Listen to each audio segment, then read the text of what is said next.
دھاندلی کی تھی اور آج بھی اس کی سیاہی اور اس کی تاریکی ملک پر چھائی ہوئی ہے۔ انشاءاللہ تمہاری دھاندلیوں کی اس تاریکی میں،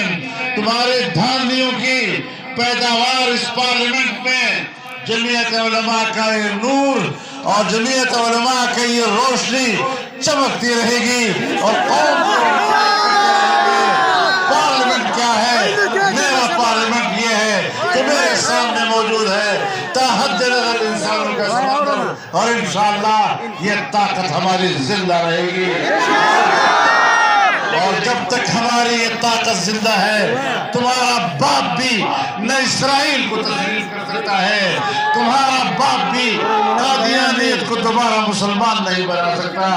تمہارا باپ بھی دینی مدارس کو ختم نہیں کر سکتا،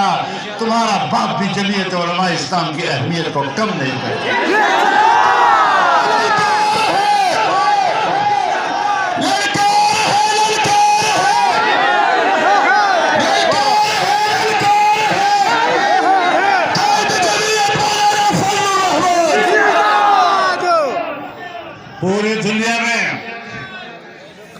پوری دنیا میں امریکہ کو طاقتور تصور کیا جا رہا ہے،